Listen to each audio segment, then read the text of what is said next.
नमस्ते, आप सभी का स्वागत है मेरे चैनल में चिराग एस्ट्रोलॉजी। और हम बात कर रहे हैं अप्रैल मंथ कैसा रहेगा, और हम बात करेंगे धनु राशि और लग्न के लिए Sagittarius moon sign and ascendant.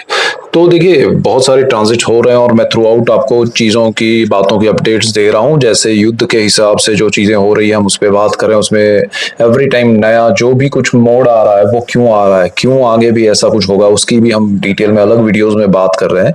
और अभी बहुत सारे ट्रांजिट ये मंथ में भी होंगे, वो आपके लिए बहुत इंपॉर्टेंट है जानना। तो सजिटेरियस के लिए ग्रहों की स्थिति क्या है पूरे मंथ के एंड में, वो जान लेते हैं। और वो एंड में पहुंचने के पहले आपको क्या इफेक्ट्स देंगे वो हम समझेंगे। बहुत डिटेल में चीजें समझना जरूरी है, क्योंकि आजकल जो आपके आपके ग्रह आपको पता होना चाहिए, ठीक है। और अगर आप चैनल पे नए हैं तो सब्सक्राइब कीजिए, बेल आइकन जरूर दबाएं, आपको लाभ होगा और मुझे खुशी होगी। यहाँ पर आपके लिए देखिए, तीसरे भाव में जहां पर 11 नंबर लिखा है वहां पर आपका राहु है, वो वहीं पर था। और चतुर्थ भाव में शनि और सूर्य का कॉम्बिनेशन है। 2 अप्रैल से वहां पर आएंगे मंगल महाराज। तो मंगल शनि और सूर्य का कॉम्बिनेशन बनेगा। सूर्य जो है वो 14 अप्रैल तक वहां रहेंगे, उसके बाद वो वहां से आगे निकल जाएंगे और चले जाएंगे मेष में, जो कि उनकी उच्च राशि है। तो आपके लिए वो बहुत इंपॉर्टेंट हो जाएगा, अच्छा हो जाएगा कि सूर्य अपनी उच्च राशि में जा रहे हैं, और वहां क्या फल देंगे वो हम समझेंगे।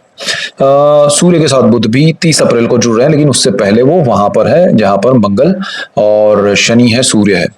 तो ये कॉम्बिनेशन है। दूसरा आपका जुपिटर जहां था बिल्कुल सामने, आपके लग्न भाव के, आपकी राशि के सामने 3 नंबर जहां लिखा है वहां पर, और वो मिथुन राशि में थे, वहीं पर है। मार्गी हो चुके हैं वक्री से मार्च 11 को। तो थ्रू आउट मार्गी रहेंगे, और यहाँ पर वो थ्रू आउट द मंथ रहेंगे। और शुक्र जो है वो मिड ऑफ मंथ में और 19 अप्रैल को ट्रांजिट करके वृषभ में चले जाएंगे। अपनी खुद की राशि वृषभ है, उसके मालिक वो है वहां पर छठे भाव में।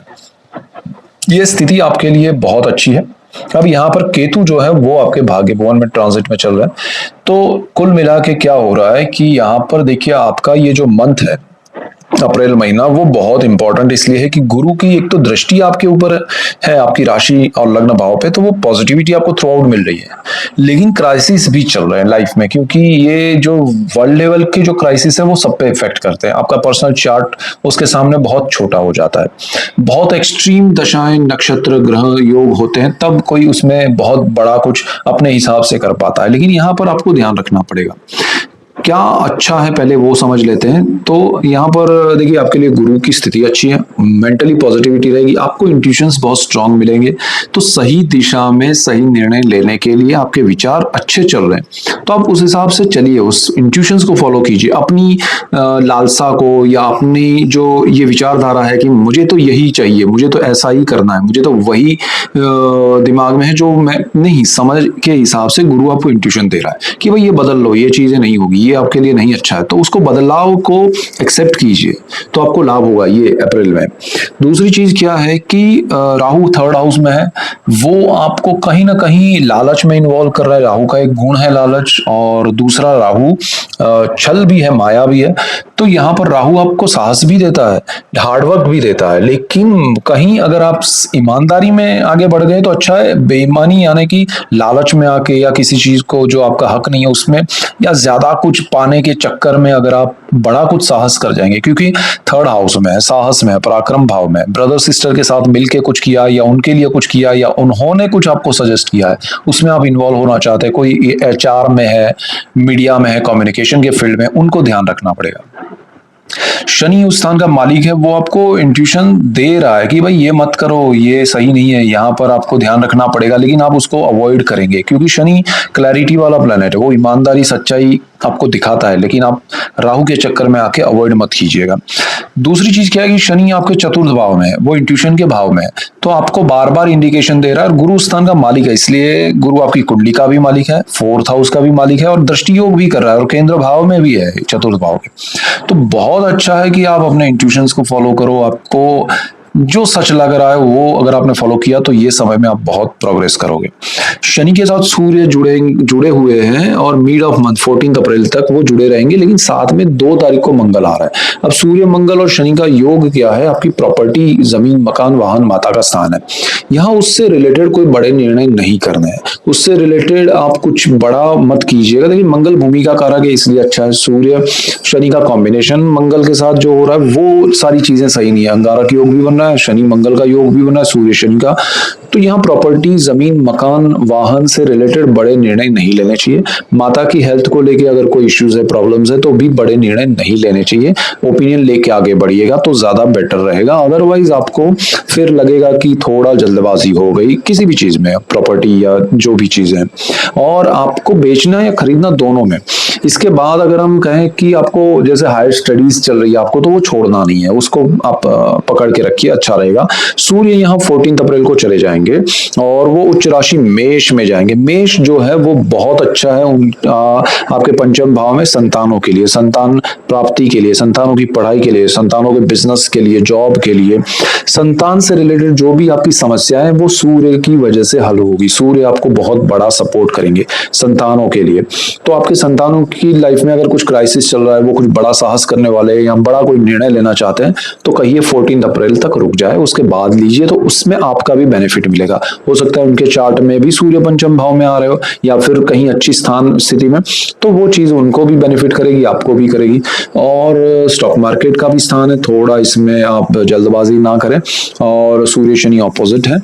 और यहाँ पर दूसरी चीज क्या है कि पंचम भाव प्रेम का है और प्रेम के मामले में सूर्य यहाँ ज्यादा कुछ सपोर्ट नहीं करेंगे। लेकिन हाँ, जो लोग पढ़ाई में है, गवर्नमेंट जॉब के लिए ट्राई कर रहे हैं, गवर्नमेंट जॉब की पढ़ाई कर रहे हैं रिलेटेड, जैसे यूपीएससी है या ऐसे जो भी एग्जाम्स होते हैं स्टेट गवर्नमेंट के या सेंट्रल गवर्नमेंट के, तो उसमें आपको बेनिफिट मिल सकता है, उसमें आपको लाभ हो सकता है, तो उसका आपका रिजल्ट अच्छा आएगा। अगर किसी का रिजल्ट बाकी है आने में तो वो अच्छा आ सकता है। So this is the best time for students during the 14 April to 15 May. समझिए आप, स्टूडेंट्स इसलिए पूरा एक महीने का समय मैं बता रहा हूँ, वो अच्छा है। शुक्र आपके 6ठे भाव में है, उस अपने घर में जा रहे हैं, मिड ऑफ मंथ मतलब ऑलमोस्ट 19 को जा रहे हैं। तो शुक्र का ट्रांजिट उससे पहले मेष में है, तो वो कोई नेगेटिव नहीं है। आपको सिर्फ कंफर्ट के लिए काम नहीं करना है, काम करेंगे तो कंफर्ट बहुत मिलेगा। ये शुक्र और राहु का कॉम्बिनेशन बता रहा है, शनि का दृष्टि योग 6ठे भाव पे बता रहा है। और 6ठे स्थान में जो शुक्र आए हैं वो आपको अपने जॉब प्लेस पे या करंट जहां भी आप काम कर रहे हैं वहां पर एक अच्छा माहौल क्रिएट करेगा। आपको कंफर्टेबल लगेगा कि हाँ अब ये सही लग रहा है, आपको काम करने में मजा आएगा, प्रमोशन, कुछ इंक्रीमेंट या कुछ ऐसा मिल सकता है। एक्सपेक्टेड मिलेगा बट छोटा सा मिलेगा, बड़ा कुछ नहीं। अगर एक्सपेक्टेड बड़ा है तो वो मिल जाएगा, लेकिन नहीं एक्सपेक्टेड है तो कुछ छोटा सा भी कुछ मिलेगा तो आपको अच्छा लगेगा। और सप्तम भाव में गुरु है, फर्स्ट हाउस पे देख रहे हैं, वो आपके 11th हाउस पे सोर्स ऑफ इनकम पे, और 3rd हाउस पे राहु पे देख रहे हैं, राहु का गुरु पे दृष्टि योग है। कॉम्बिनेशन ऐसा है कि यहाँ सप्तम भाव जो है लाइफ पार्टनर और बिजनेस पार्टनर के साथ थोड़ा आपको क्लैरिटी करनी पड़ेगी कुछ चीजों में, यानी कि उनसे बहस हो सकती है।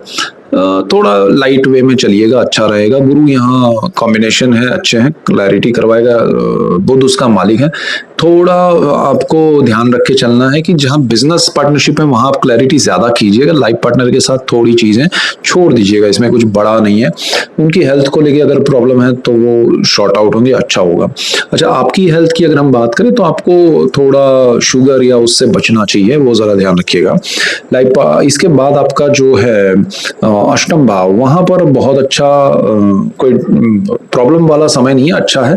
तो पैतृक संपत्ति है, कल्ट है, वहां पर कोई बड़ा आपको रिस्क अभी नहीं करना चाहिए कुछ भी, वो अपने आप चीजें हो रही है तो ठीक है, आप उसमें ज्यादा उलझिए मत। और शॉर्ट वे में मतलब शॉर्टकट से पैसा कमाना वो सब मत कीजिएगा, लॉटरी या सट्टेबाजी या उसमें मजा नहीं आएगा।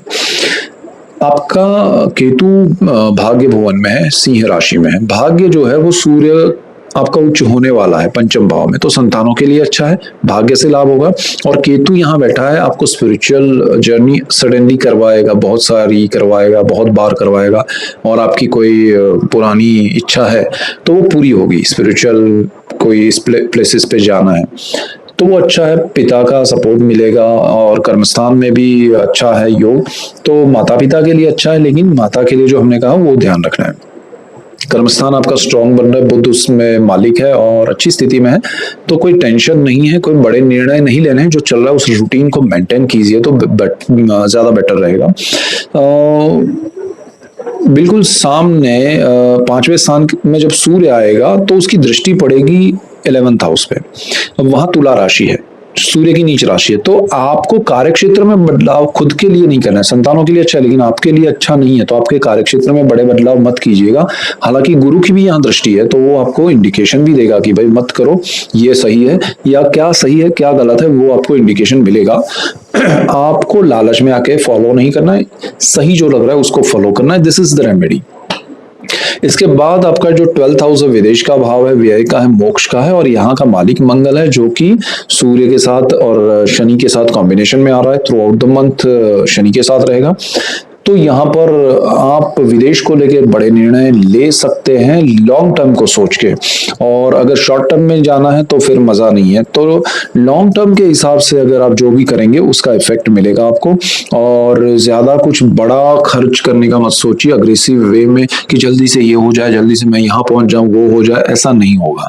थोड़ा डिले होगा, चीजें आपके हिसाब से नहीं चलेगी। तो विदेश के मामले में जो लोग स्टूडेंट्स हैं, जाना चाहते हैं, पढ़ाई करना चाहते हैं, उनके लिए पढ़ाई में अच्छा है लेकिन जाने में प्रॉब्लम है। या फिर जो लोग विदेश में सेटल्ड है, रहते हैं, उनको कुछ आना है अपने होम टाउन में, होम कंट्री में, तब प्रॉब्लम है। या फिर वहां पर कुछ आपको जॉब में कुछ प्रॉब्लम्स है, या फिर जो आपके वीजा या रिलेटेड टू ग्रीन कार्ड कुछ ऊपर नीचे हो रहा है, तो फिर वहां थोड़ा आपको ध्यान रखना चाहिए। कोई बड़े निर्णय जल्दबाजी में मत लीजिए। वैसे भी अभी समय सही नहीं है, उसका मैंने अलग से वीडियो दुनिया भर में जो चल रहा है उसका दिया है, वो और भी मैं अपडेट करता रहूंगा, अलग वीडियोस दे रहा हूं, और भी अलग टॉपिक्स में हम बात करते रहेंगे। तो चैनल पे नए हैं तो सब्सक्राइब कीजिए, बेल आइकन जरूर दबाएं ताकि आपको लाभ हो और मुझे खुशी होगी।